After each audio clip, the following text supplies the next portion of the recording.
Magandang araw mga kakuryente. Meron naman po akong ibahagi sa inyo. Ito po ay dalawang ilaw at saka dalawang switch. So isang ilaw, control ng isang switch. Isang ilaw, control ng isang switch. So meron tayong protection na circuit breaker. Ito yung wire galing sa circuit breaker papunta sa junction box, at ito namang wire papunta sa kabilang box. Ito yung home run niya. So ngayon i-connect natin yung live wire. Yung live wire palagi yan connected sa switch. So splash lang natin, okay na. So itong live wire i-connect naman natin dito para magkaroon ng supply sa kabilang junction box. So ayan, na-connect na. So i-connect naman natin yung papunta sa papunta sa switch. So ayan, splash lang natin. Ito po yung supply galing sa kabilang junction box.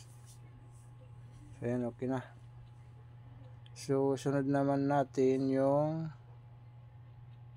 neutral. So ito yung neutral galing sa circuit breaker. Unahin natin na lang muna i-connect sa ilaw. So sunod natin yung home run papunta galing sa kabilang junction box. So splice lang natin. So ayan, okay na.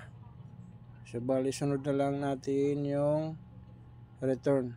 Ito yung return papunta sa switch at sa ilaw. So ayan, okay na. Sunod naman natin yung sa kabilang junction box. Ito po yung neutral. At saka ito yung neutral galing sa kabilang junction box. So ayan, okay na. Sunod naman natin yung return. So ito yung return ng ilaw at ng switch. So splash lang natin. So putulin lang natin. Okay na. So ito yung switch at ng ilaw. So ito yung neutral. So yung live galing sa switch. Punta ng switch yung live. So tape lang natin para safe tayo pag nag-energize. So ayan, okay na. So lagyan natin ng ilaw. So ayan, switch na natin yung breaker. I-on na natin. Okay, yan. Gumagana yung isang ilaw. Yan, okay na.